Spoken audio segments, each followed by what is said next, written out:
بسم اللہ الرحمن الرحیم۔ انسان جسے اس ولی اعظم کی زیارت کا شرف حاصل ہو، کتنے ایسے خوش نصیب تھے جن کو زیارت کا شرف حاصل ہوا، اور کتنے ایسے ہیں جو ابھی تک آدھی رات کو تڑپ کر رو رہے ہیں جن کی زیارت کے لیے۔ آج ظاہر ہے کہ ان کی، جیسا کہ میں نے عرض کیا کہ حضرت کی ایک مستقل رہائش ہے شیب بدھ، حضرت مسجد سہالہ میں، مسجد کوفہ اور سہالہ دونوں میں ہوتے ہیں، اور زیادہ تر مسجد سہالہ ہی کے بارے میں روایت ہے۔ اور حج کے ایام میں حضرت کا وجود مقدس ایام حج میں حتماً اور یقیناً ہر سال حج پر حضرت کا ہوتا ہے، حضرت کا وجود۔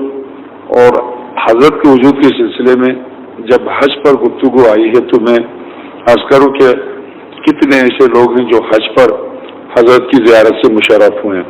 ان میں سے ابھی موجود ہیں میں آیات وزام میں سے آیت اللہ حسن حرم پناہی، معصومہ قم کے دروازے سے جب آپ نکلتے ہیں بازار کی طرف، پچھلے مین روڈ نہیں بلکہ اس کی پشت کی طرف، تو بالکل سامنے دکانیں، اور دکانوں کے پیچھے ایک چھوٹی سی مسجد ہے، اس میں نماز پڑھاتے ہیں اور وہیں پر درس خارج بھی دیتے ہیں۔ اور اتفاق سے ہمارے شہید اور حسینی کے اساتذہ میں سے ہیں، استاد ہیں آیت اللہ حسن حرم پناہی۔ یہ وہ ہستی ہیں کہ جنہیں حج کے دوران حضرت حجت کی زیارت کا شرف حاصل ہوا، ابھی قم میں موجود ہیں۔ انہی کی زبانی واقعہ عرض کر رہا ہوں آپ کی خدمت میں کہ جس سال حج میں 86 میں غالباً جس سال حج میں جو کچھ ہوا، آپ کو پتہ، چونکہ آپ حضرات کے یہاں کے حالات کے پیش نظر میں اس طرح کے واقعات کو صرف کنایتاً اشارتاً کہہ کے گزر جاتا ہوں تاکہ آپ خوفزدہ نہ ہوں۔ تو غرض ہے کہ اس سال جو بھی ہوا حجاج کے ساتھ جو واقعہ پیش آیا آپ جانتے ہیں، اس دوران بہت سے علماء بھی تھے، ان میں سے ایک یہی آیت اللہ حسن حرم پناہی تھے جو کہتے ہیں کہ میں قافلہ حج کے ساتھ صرف اس غرض سے گیا تھا کہ شاید حضرت کی زیارت نصیب ہو حضرت حجت کی، ورنہ میں حج کر چکا تھا، نہ میرے ذمہ حج فرض تھا، نہ میں حج کی ہمت رکھتا تھا۔ بہت ضعیف ہیں، ضعیف العمر ہیں، اور امام خمینی رحمۃ اللہ علیہ کے ابتدائی شاگردوں میں سے ہیں، آیت اللہ جواد عاملی اور آیت اللہ مشکنی کے ہم سن ہیں، تو خود صاحب رسالہ ہیں، ان کی توضیح المسائل موجود ہے۔ کہتے ہیں کہ جب میں گیا حرم الہی میں، جب حجر اسود کو 6 ذی الحج کو حجر اسود کو میں پکڑ کے رو رہا تھا، اور ظاہر ہے کہ 6 ذی الحج کو وہاں پر سورہ مبارکہ برات پر عمل ہوتا ہے، یہ آپ جانتے ہیں، اب اس سے زیادہ میں نہیں عرض کرتا۔ آپ جانتے ہیں کہ سورہ برات پر عمل ہوتا ہے، ان مشرکین و کفار سے برات کا اعلان برات کا جو حکم ہے قرآن کا، اس پر 6 ذی الحج کو عمل ہوتا ہے۔ تو اس دوران میں اس مظاہرے میں نہیں تھا، اس عمل میں شریک نہیں تھا، یہ سوچ کر کہ حرم الہی نسبتاً خالی ہے، کیوں نہ جاؤں اور جی بھر کے حجر اسود کو تھام کے روؤں، اے حجت خدا، آپ کو آپ کی ماں زہرا کا واسطہ ہے، میں مرنے کے قریب ہوں، میری زندگی ختم ہو رہی ہے، زندگی بھر آپ کی خدمت کی، آپ کے دروازے کی خدمت کی، آپ اپنی زیارت سے مجھے کیوں نہیں شرف بخشتے ہیں۔ میں رو رہا تھا حجر اسود کو تھام کے، اور بالکل مدہوش تھا، روتا ہوا، آنسو جاری تھے، اور ایسے میں جبکہ میں مست تھا، یعنی رو رہا تھا، ایسی حالت میں میرے کاندھے پر کسی نے ہاتھ رکھ کر کہا، حسن حرم پناہی، میرا اور میرے والد کا نام لیا، کہا تم یہاں کیا کرتے ہو؟ میں نے کہا میں اپنے در مقصود سے ملنے کی خواہش کر رہا ہوں۔ تم اپنے در مقصود سے تو مل چکے، مگر تمہیں نہیں پتا یہ جو مظاہرہ ہو رہا ہے کس کے حکم پر ہو رہا۔ میں نے کہا کیا مطلب؟ مطلب یہ کہ سب جو 6 ذی الحج کے جس مقصد کے لیے گئے ہیں اور آپ یہاں چلے آئے ہیں، اب کیا مطلب؟ میں سمجھا نہیں۔ جو کچھ باہر ہو رہا ہے، میرے جد کی زندگی کے بعد پہلی بار تو اسلام پر عمل ہو رہا، اور تم بجائے وہاں شریک ہونے کے یہاں چلے آئے ہو، تو تو میں نے کہا کیا مطلب، کس کے لیے تم یہاں تڑپ کے رو رہے ہو؟ میں اپنے قائم آل محمد صلی اللہ علیہ کے لیے۔ تو حضرت نے فرمایا، جب حضرت نے کاندھے پر ہاتھ رکھا تو میں ایسا لگا جیسے میرے جسم پہ ایک روشنی چلی، اور ایک دفعہ چہرے پر جب میں نے اٹھا کے نگاہ کی تو سورج کی طرح میں دیکھ نہیں سکا۔ اس کے بعد صرف ایک جملہ سنا، یاد رکھو یہ جو کچھ ہو رہا میرے حکم پر ہو رہا، فوراً چلے جاؤ۔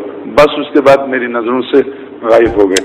تو میں عرض کروں کہ کتنے ایسے خوش قسمت ہیں جنہوں نے اپنی زندگی میں حضرت کی زیارت کا شرف حاصل کیا، ابھی بھی موجود ہے علماء۔ مثلا حضرت آیت اللہ گل پائگانی کا جب انتقال ہوا مرحوم کا، تو ابھی تک اختلاف ہے کہ قم میں جس نے ان کی نماز جنازہ پڑھائی تھی وہ کون تھا۔ ابھی بھی علماء کے درمیان اختلاف ہے کہ وہ کون تھا جس نے نماز جنازہ پڑھائی۔ خیر، میں ان مسائل میں نہیں جاتا، مگر کیا ہمیں آپ کو ہر شخص کو تلاش نہیں ہے؟ ہر ایک کو تلاش ہے۔ یہی در مقصود ہے اور یہی مقصد ہے، یہی منزل ہے ہماری۔ اس منزل تک پہنچنے کے لیے ہر مسافر جب سفر پر نکلا ہے تو اس کی خواہش ہوتی ہے کہ جلد سے جلد وہ سفر کو طے کرے اور اپنی منزل تک۔ ہم جس سفر پر نکلے یہ انتظار کا سفر ہے، یہ تلاش اور جستجو کا سفر ہے، یہ کسی ہستی کی تلاش میں ہم نکلے ہیں جو اس کربلا کا وارث ہے جس پر ہم رو رہے ہیں، اور شدت سے ہم منتظر ہیں، وہ خود بھی منتظر ہیں حکم الہی کے آئیے کہاں ہیں، کہاں رہائش ہے ان کی، کس طرح سے ان کی اولاد، کس طرح سے ان کے بچے کیسے ہیں، اور ان کی بیوی اہلیہ، ان کے اولاد مستقل رہائش کا۔ آج کی ہماری گفتگو کا موضوع صرف یہی ہے کہ ان کی رہائش کہاں ہے، مستقل گھر کہاں ہے۔ انبیاء ہر ایک کا گھر ہوتا تھا، اولیاء ہر ایک کا اپنا گھر ہوتا تھا، امیر المومنین باقاعدہ ان کا گھر تھا، پیغمبر خدا ان کا گھر تھا۔ کیا امیر المومنین مدد کے لیے نہیں پہنچتے تھے لوگوں کی؟ مگر گھر تھا تو صحیح۔ اسی طرح سے حجت خدا کا، اگر وہ کائنات میں کسی کی مدد کے لیے جاتے بھی ہیں تو کوئی مستقل مسکن تو ہوگا جہاں ان کے بچے ہوں گے، جہاں ان کی بیوی ہوگی، فطرتاً یہ تو بالکل بھی فطرت کا تقاضا۔ ہاں، ہم یہ طے نہیں کر سکتے، یہ تو طے ہے کہ کوئی مسکن ہے، کوئی جگہ ہے، مگر یہ 100% یقین سے نہیں کہہ سکتے کہ یہی جگہ ہے۔ مگر جو نشانیاں پائی جاتی ہیں، جو علامات پائے جاتے ہیں، ان کے مطابق ہم یہ کہہ سکتے ہیں کہ 99% یہی ہے کہ حضرت یہیں پر ہیں، مگر ہم پھر بھی 100% نہیں کہہ سکتے۔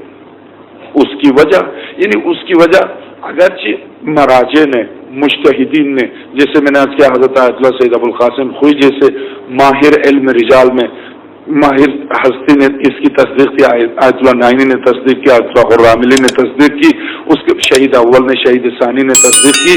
اس کے باوجود 99% اس لیے کہہ رہے ہیں کہ کچھ ایسے مراجع، کچھ ایسے علماء ہیں جنہوں نے اس کی تصدیق نہیں کی، جو یہ سمجھتے ہیں کہ یہ صرف ایک تصور ہو سکتا ہے اس جگہ کے بارے میں۔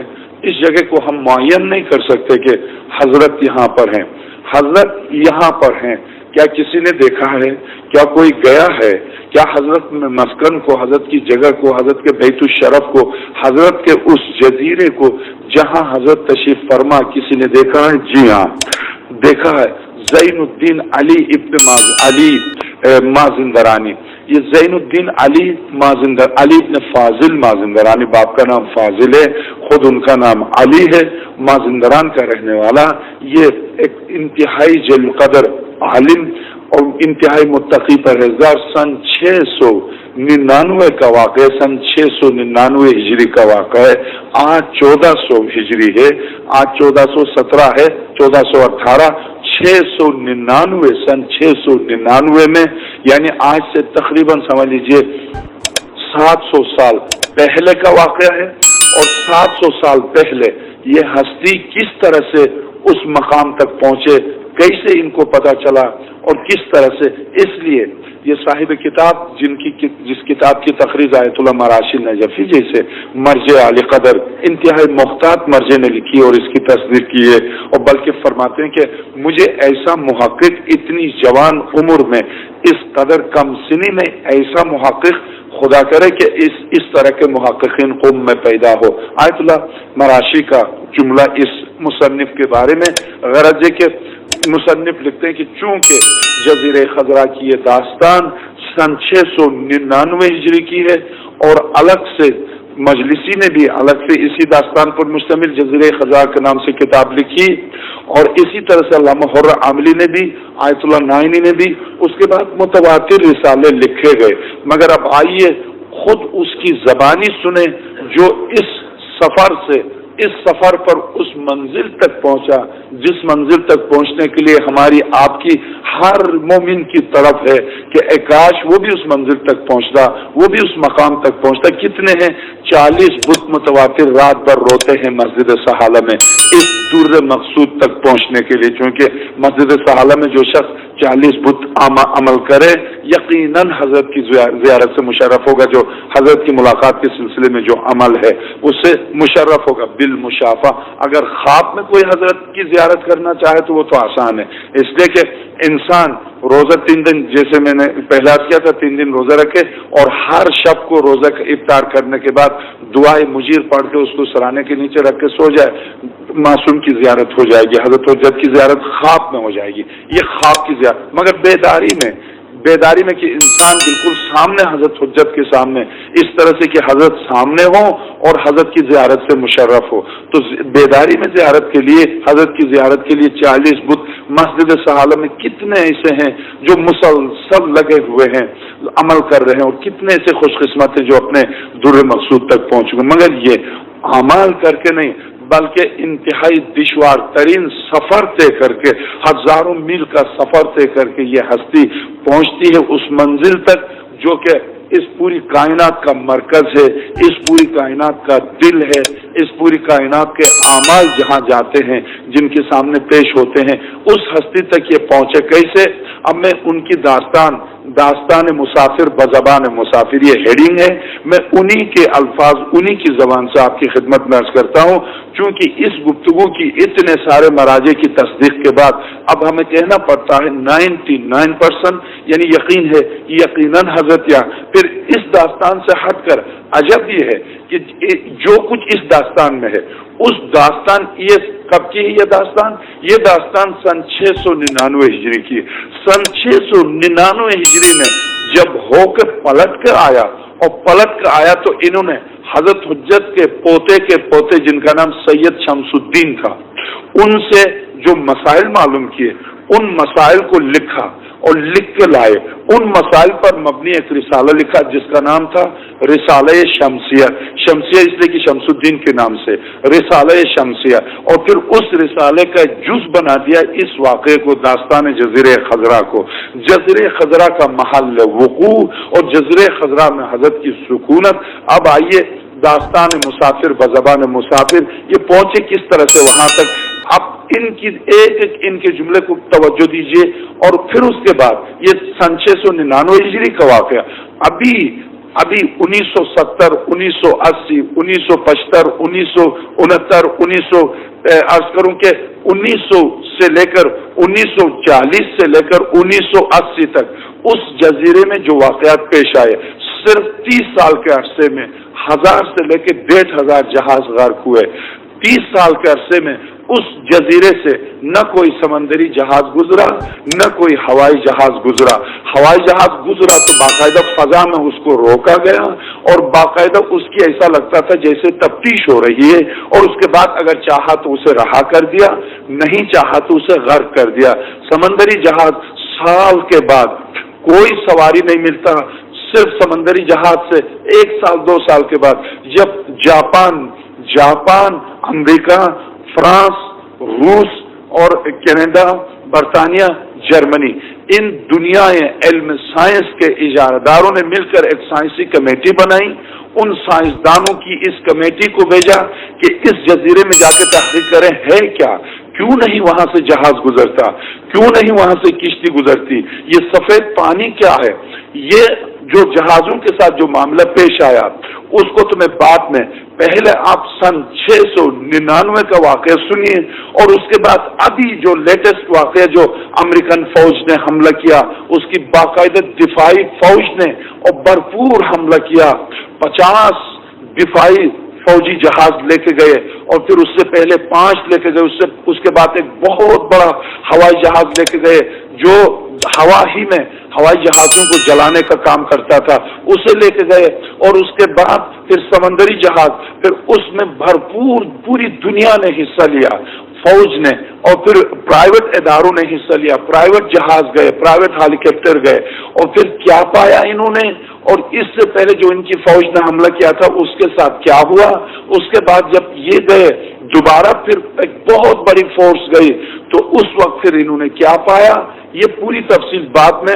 اب آپ سن لیجئے داستان مسافر بزبان مسافر، جس داستان کی تصدیق انتہائی جلیل القدر مراجع نے کی ہے، وہ جلیل القدر ہستی جو اس مقام مقدس تک پہنچے، اور پہنچنے کے بعد جب پلٹ کر آئے تو انہوں نے کتاب لکھی، کتاب کا نام رکھا رسالہ شمسیہ۔ اس رسالہ شمسیہ میں اس داستان کو اس رسالہ شمسیہ کا جز بنا دیا۔ اب آپ ایک صلوات بھیج دیں۔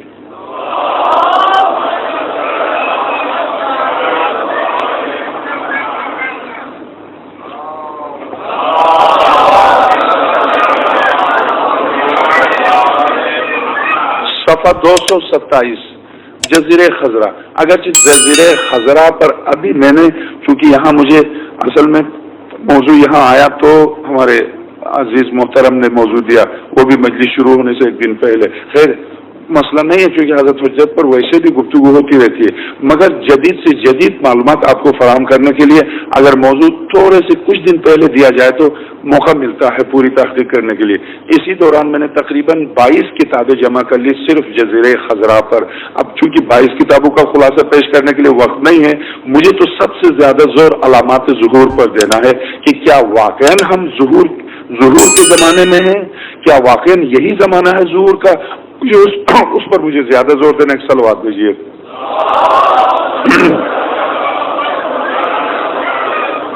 شیخ زین الدین علی ابن فاضل مازندرانی نے اپنا واقعہ یوں شروع کیا۔ اس سے پہلے ہے جزیرے خضرا۔ جزیرے خضرا کا محل وقوع، جزیرے خضرا ہے کہاں پر، بحر الکاہل کے کس کنارے پر ہے، یہ میں نے عرض کیا جب سمندری جہازوں پر گفتگو ہوگی تو اس وقت اس کا محل وقوع تقریباً آپ سب کو پتہ چل چکا ہے۔ یہ فلوریڈا جو امریکہ کے 52 اسٹیٹ میں سے ایک اسٹیٹ ہے، اس کے بالکل میامی کے ساتھ ساتھ جو جزائر چلتے ہیں، جزائر پاناما کے ساتھ ساتھ یہ جزائر چلتے ہیں، برمودا، اور برمودا کے تقریباً 7 یا 8 جزائر، ان میں سے 3 جزیرے ہیں جہاں امریکہ، برطانیہ، جاپان، سب سے پہلے جاپان کا جہاز، سمندری جہاز، بہت بڑا جہاز غرق ہوا تھا، اور اسی جہاز کی تحقیق میں بعد میں برٹش نے اور امریکن اور کینیڈا نے مدد کرنے کی کوشش کی۔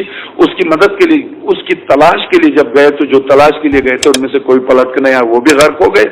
اس کے بعد باقاعدہ کمیٹی بنائی گئی، اور خیر ان کمیٹیوں پر اور ان واقعات پر بعد میں، اور جزیرے خضرا کا تعارف بھی بعد میں۔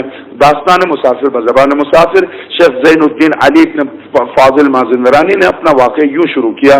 عرصہ دراز سے میں دمشق میں علوم دینی کے حصول میں مصروف تھا، چونکہ دمشق بھی ایک عرصے تک بہت سے مکاتب فکر اسلامی کا، جیسے بغداد، دور بنو عباس میں بغداد علوم اسلامی کا مرکز رہا، اور پھر دور بنو عباس کے بعد دمشق مختلف علوم اسلامی کا مرکز رہا۔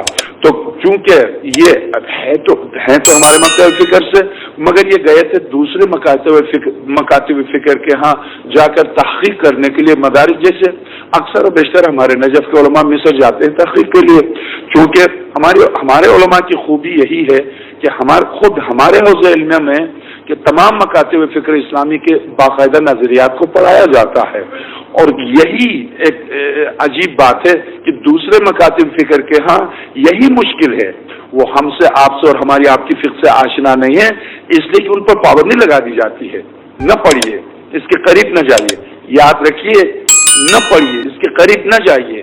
یہ پابندی وہاں لگتی ہے جہاں پر علمی مواد نہ ہو، جہاں علمی مواد نہ ہو، جہاں اپنی حقانیت پر یقین نہ ہو، وہاں پابندی لگتی ہے۔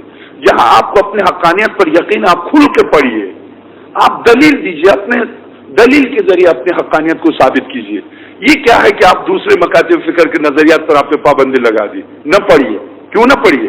ڈر ہے کہیں آپ ادھر نہ جائیے۔ تو خیر، اور حقیقت بھی ہے، جس نے پڑھا وہ پلٹ کے ادھر آئے، تیجانی اور اس طرح کے بہت سے علماء کی مثال آپ کے سامنے۔ خیر، داستان مسافر بدر، عرصے دراز سے میں دمشق میں علوم دینی کے حصول میں مصروف تھا۔ ایک استاد جن کا اسم گرامی شیخ عبدالرحیم حنفی تھا کے پاس علم اصول عربی ادب پڑھتا تھا۔ دوسرے استاد زین الدین مغربی اندلسی مالکی تھے، جو انتہائی صاحب فضل ہونے کے ساتھ ساتھ قرات سبع یعنی قرآن کریم کے 7 جو قاری گزرے ہیں ان ساتوں کی قرات سے واقف تھے، کما حق و آشنا تھے۔ دیگر فنیات مثلا صرف، نحو، منطق، معنی، بیان اور اصول میں بھی مہارت تام رکھتے تھے۔ ان کی دیگر خوبیوں کے علاوہ یہ خوبی بھی تھی کہ وہ ایک اعتدال پسند اور منصف مزاج تھے۔ تعصب تو انہیں چھو کر بھی نہیں گزرا تھا۔ ہوتا کیا ہے کہ بعض اوقات اگر کہیں اتفاق سے ہمارا نظریہ آ گیا یا بعض اتفاق سے ہمارے فقہی مسائل میں مثلا ابو حنیفہ کا نظریہ آ گیا یا امام مالک کا نظریہ آیا، تو اب اگر استاد واقعی پڑھا لکھا ہے تو کچھ بھی ہو وہ احترام سے نام لے گا کہ امام ابو حنیفہ کا یہ نظریہ ہے، امام مالک کا یہ نظریہ ہے۔ جیسے ہم تو عالم عوام تک جب نام لیتے تو امام ابو حنیفہ نے یہ کہا، مگر تعجب یہ کہتے ہیں کہ یہ واحد عالم تھے مالکی جو اندلس کے رہنے والے تھے، یہ جب پڑھاتے تھے کبھی اتفاق سے ہمارے نظریات اگر آ جاتے تو وہ انتہائی احترام سے نام لیتے تھے۔ دوسرا اساتذہ کہتے تھے، رافضی یہ کہتے ہیں، یہ کہتے تھے امامیہ کا یہ نظریہ ہے، انتہائی بہت ہی معتدل، تعصب تو انہیں چھو کر بھی نہ گزرا تھا۔ شیعہ مسلک سے انہیں کسی قسم کی کوئی عداوت نہ تھی۔ دوران تدریس جب کبھی شیعہ مسلک پیش کرتے تھے تو انتہائی احترام کے ساتھ فرماتے علماء امامیہ کا مسلک یہ ہے، جبکہ دیگر علماء حضرات تعصب رافضی کہہ کر شیعہ مسلک پیش کرتے تھے۔ ان کے ان اخلاق حسنہ کا نتیجہ یہ ہوا کہ رفتہ رفتہ میں نے اپنے تمام اسباق انہی کے پاس منتقل کر دیے۔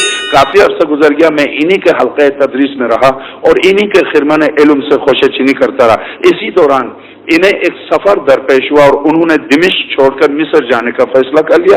ایسے شفیق اور مہربان استاد سے جدائی دل کب مانتا تھا، اور ایسا شفیق استاد بھی بھلا مجھ جیسے اطاعت شعار شاگرد سے فراق کب برداشت کر سکتا تھا۔ چنانچہ انہوں نے 1-2 مرتبہ تو صرف جدائی پر افسوس کا اظہار کیا اور پھر فرمایا چلو میرے ساتھ۔ ان کے کچھ اور شاگرد بھی ان کے ساتھ جانے پر تیار ہو گئے۔ چنانچہ ہم نے رخت سفر باندھا اور مصر کی طرف چل دیے۔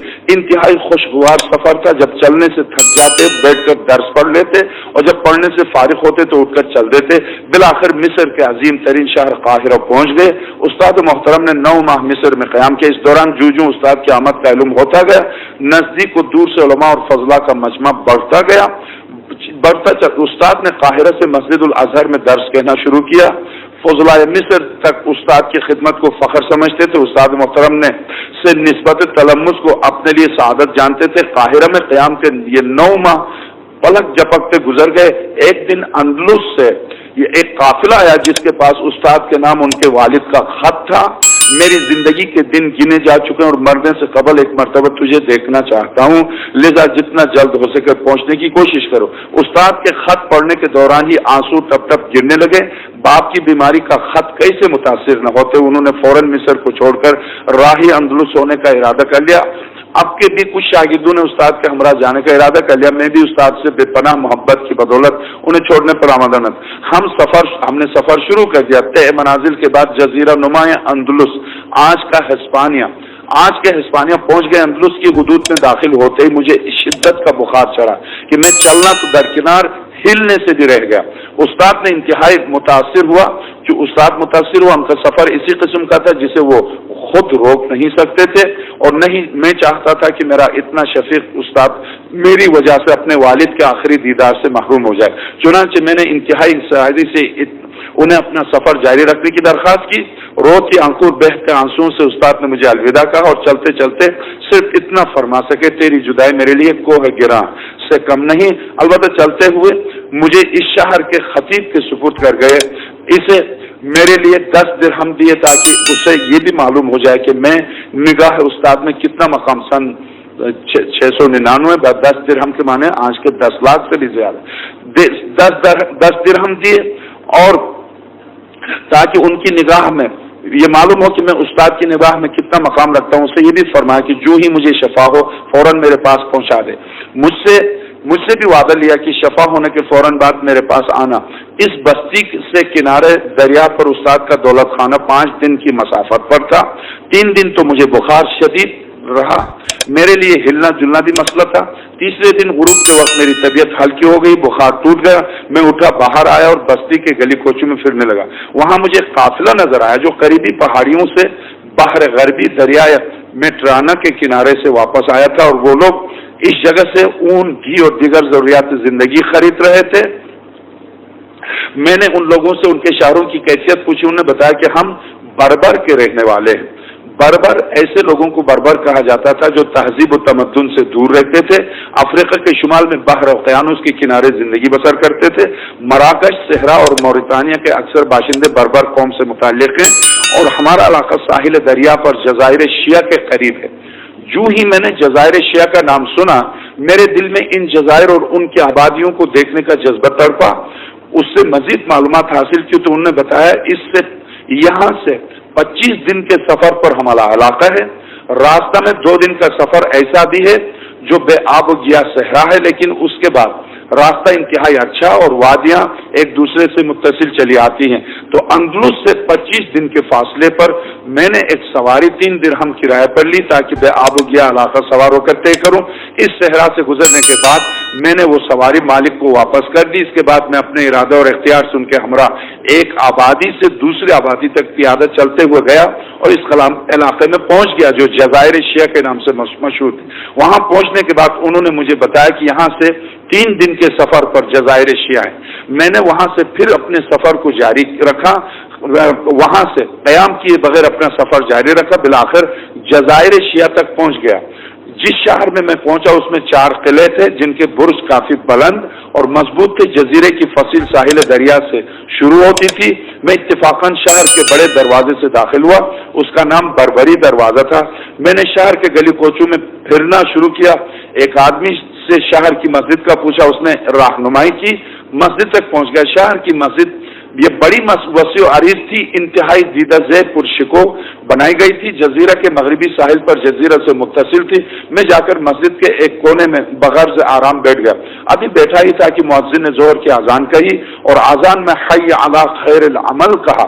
اذان سے فارغ ہونے کے بعد اس نے امام زمانہ کے ظہور کی دعا مانگی. اب میرے صبر کا پیمانہ لبریز ہو گیا اور فرط مسرت سے میری آنکھیں آنسوؤں سے چھلک گئی. لوگ گروہ در گروہ مسجد میں آ کر مسجد کے مشرقی حصے میں ایک درخت کے نیچے سے چشمہ گزر رہا تھا وضو کرنے لگے. جب میں نے دیکھا کہ تعلیم اہل بیت کے مطابق وضو کر رہے ہیں تو میری خوشی کا ٹھکانہ نہ رہا. عذابات ایک نہایت وجیح اور خوبصورت جوان جو انہی میں سے ایک تھا آگے بڑھا. محراب مسجد میں آ کھڑا ہوا. صفیں آراستہ ہو گئی. باجماعت نماز ہوئی. نماز اپنے تمام واجبات و مستحبات، آداب، تعقیبات اور تصریحات کے ساتھ ائمہ اہل البیت سے منقول روایات کے مطابق پڑھی گئی. جب میں اتنے طویل اور مسلسل سفر کی وجہ سے شامل نماز نہ ہو سکا، جب وہ نماز سے فارغ ہوئے تو میری طرف متوجہ ہوئے اور چونکہ میں شامل نماز نہ ہوا تھا اس لیے انہوں نے ازراہ تنقید مجھ سے کہا آپ کہاں سے آئے ہیں اور کس مسلک سے تعلق رکھتے ہیں. چونکہ نماز جماعت ہو رہی ہے اور جماعت میں شریک نہیں ہو سکا اور کونے میں بیٹھا رہا تو انہیں تعجب ہوا. انہوں نے تنقید کے طور پر مجھ سے کہا کہ آپ کہاں سے آئے ہیں؟ لگتا ہے کہ کہیں باہر سے آئے یعنی نماز میں. میں نے کہا کہ میں عراق سے آیا ہوں. اللہ کی توحید اور رسالت خاتم النبیین کی گواہی دیتا ہوں. اب آپ اس واقعے کو پوری توجہ سے سنیے گا. اذان اور اقامت میں خام مسائل اٹھاتے ہیں پوری توجہ سے. میں اللہ کی توحید اور رسالت خاتم الانبیاء کی گواہی دیتا ہوں. انہوں نے کہا ان 2 شہادتوں کے بعد تیسری شہادت کیوں نہیں دیتا تاکہ یقیناً اہل جنت میں تیرا شمار ہو. میں نے کہا اللہ آپ پر رحمت فرمائے وہ تیسری شہادت کیا ہے؟ مجھے بتائیے تو صحیح، مجھے تعلیم دیجیے. امام جماعت نے کہا تیسری شہادت یہ ہے کہ امیر المومنین امام المتقین سید الغر المہاجرین علی اور ان کے 11 فرزند نبی اکرم کے جانشین اور بلا فصل خلفاء ہیں. ان کی ان کی اطاعت واجب قرار دی ہے، اپنے اوامر و نواہی انہی کے ذریعے اپنی مخلوق تک پہنچائیں اور انہی کے وجود زیجود کی برکت سے اپنی مخلوق کو امان دیے۔ سرور انبیاء نے شب معراج مقام قاب قوسین پر کسی واسطے کے بغیر ذات احدیت سے سنا ہے کہ یہ 12 یکے بعد دیگر امام ہوں گے، ایک ایک کا نام اللہ نے لے کر فرمایا میں نے ان کی اطاعت تمام مخلوق پر واجب کر دیے۔ جب میں نے ان کی یہ باتیں سنی تو خوشی سے میں جھوم گیا، اللہ کا شکر ادا کیا، تمام سفر کی تکالیف بھول گئی، پھر انہیں اپنے متعلق سب کچھ بتایا۔ جب انہیں معلوم ہوا تو وہ بھی بہت خوش ہوئے۔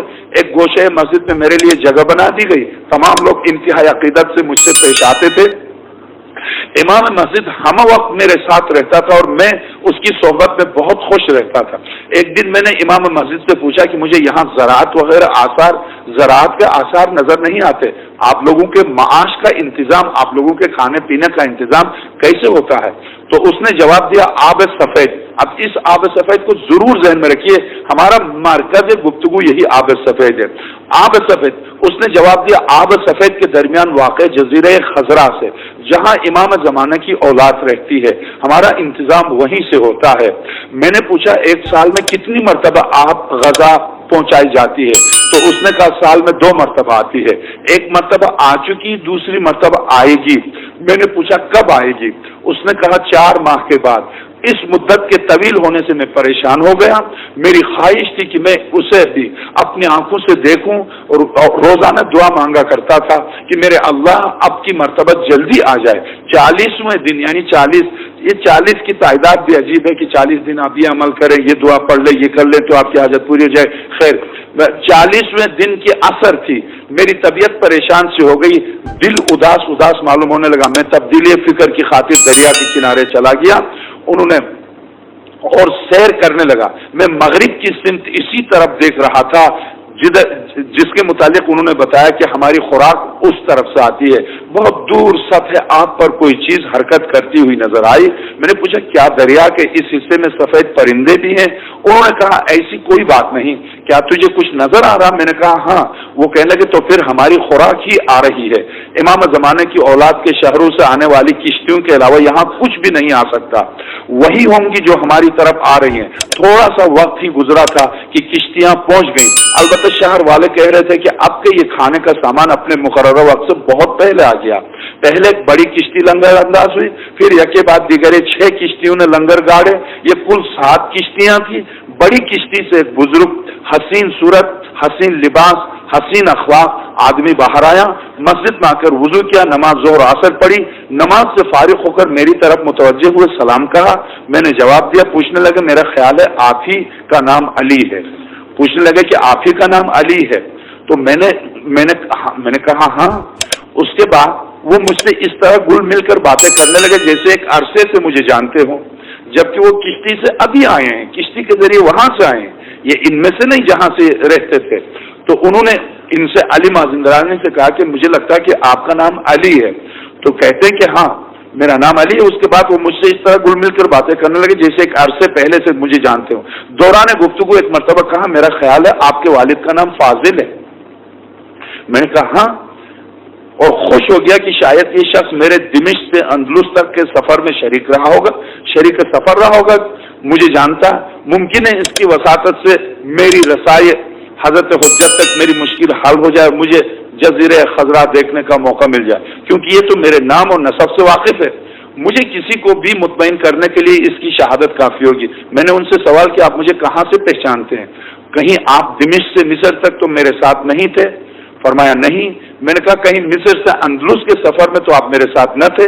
فرمایا نہیں، بلکہ مجھے جان امام زمانہ کی قسم میں تو کبھی بھی آپ کے ساتھ نہیں رہا۔ اب میں حیران بھی ہوا اور پریشان بھی، سوچنے لگا جب امام زمانہ کی قسم کھا رہا تو یقیناً سچا ہوگا، مگر سوال یہ کہ پھر مجھے میرے نام کیسے اس کو معلوم اور میرے باپ کا نام کیسے معلوم؟ تو اب مجھے پریشانی تھی۔ آخر میں نے پوچھ لیا پھر آپ مجھے کیسے جانتے ہیں؟ وہ فرمانے لگے میں تو کچھ بھی نہیں، نہ پہلے کبھی آپ کو دیکھا نہ جانتا تھا، جب اس مرتبہ ادھر آنے لگا تو آپ کا نام، آپ کے والد مرحوم کا نام، باقاعدہ مرحوم کہہ کر والد مرحوم کا نام اور آپ کا حلیہ مجھے بتایا گیا اور حکم دیا گیا کہ میں واپسی پر آپ کو اپنے ساتھ لیتا چلوں۔ وہ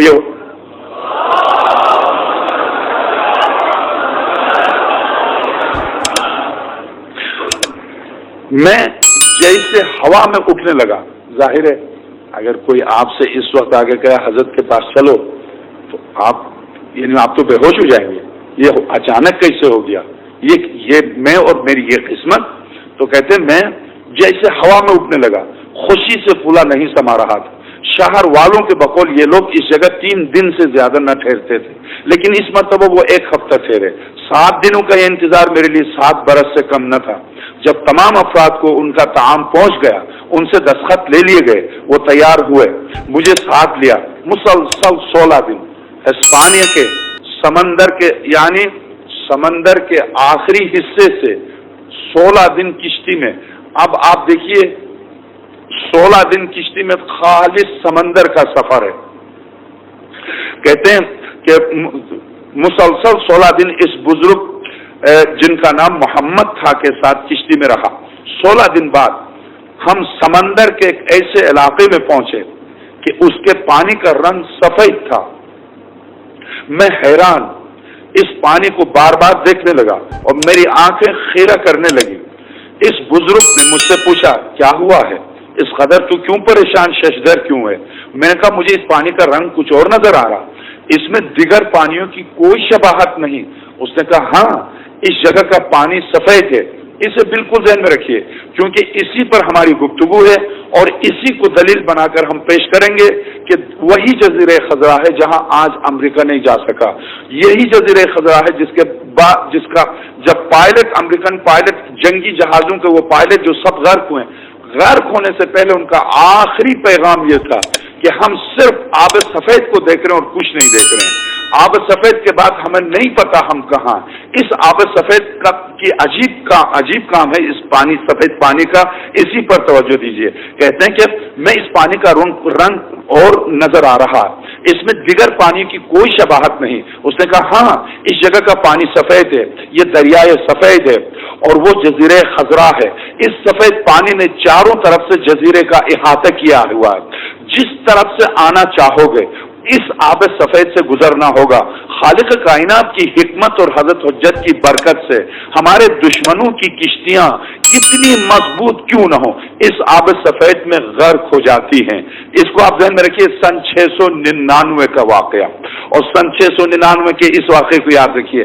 میں نے اس آب سفید سے پیا تو بالکل ذائقہ اور شیرینی میں آب فرات کی مانند تھا. آب سفید عبور کر کے ہم جزیرے خضرا پر پہنچے. تمام جزیرہ آباد اور باشندے خوش و خرم نظر آ رہے تھے. کشتی لنگر انداز ہوئی. ہم کشتی سے اتر کر شہر میں آئے. یہ شہر 7 قلعوں کے درمیان محفوظ تھا. قلعوں کی دیواریں انتہائی مستحکم، سر بفلک برج، جگہ جگہ آبشاریں، رواں چشمے، نو بنو اور رنگا رنگ کے تر و تازہ میوے تھے. اس شہر کے بازار کشادہ تھے، حمام بکثرت تھے. شہر کی اکثر عمارات سنگ مرمر سنگ سفید سے تعمیر شدہ تھی. اس وقت کی بات ہے، سنگ سفید سے تعمیر شدہ تھی. لوگ خاصے دراز قد تھے، دیدہ زیب لباس پرکشش چہرے پروقار شخصیت کے مالک تھے. حقیقت یہ کہ میں اس شہر اور اس شہر کے باسیوں کو دیکھ کر جتنا خوش ہوا، اپنی اس خوشی کے اظہار کے لیے میرے پاس الفاظ نہیں ہیں. یہ ہر عمارت دوسری عمارت سے حسین تر اور ہر انسان دوسرے انسان سے خلیق اور حسن خلق میں عجیب تر نظر آتا تھا. کچھ وقت شیخ محمد کے گھر بغرض آرام گزارا، پھر مسجد میں گیا. مسجد میں خاصا رش تھا. اس مجمع کے وسط میں ایک انسان تشریف فرما تھا جس کی تعریف کم سے کم مجھ جیسے کے بس میں نہیں، میرے بس کا روک نہیں ہے. پروقار، متانت، سنجیدگی کا پیکر، روب و دبدبہ اس کے چہرے انور سے برس رہا تھا. میں نے ایک آدمی سے اس کا نام پوچھا تو مجھے بتایا سید شمس الدین محمد عالم بتایا گیا. جو لوگ سید موصوف کے گرد بصورت دائرہ بیٹھے ہوئے تھے وہ قرآن، اصول دین، فقہ اور دیگر مختلف علوم و فنون موصوف سے استفادہ کر رہے تھے. جس فقہ کا درس سید موصوف فرما رہے تھے، ایک مسئلہ جیسے توضیح المسائل میں ہے، ایک مسئلے کی صورت میں تھی اور ہر مسئلہ امام زمانے سے نقل فرما رہے تھے. کتنے خوش قسمت ہیں کہ ہر مسئلہ براہ راست امام زمانے سے نقل فرما رہے تھے. جب میں سید موصوف کی زیارت سے مشرف ہوا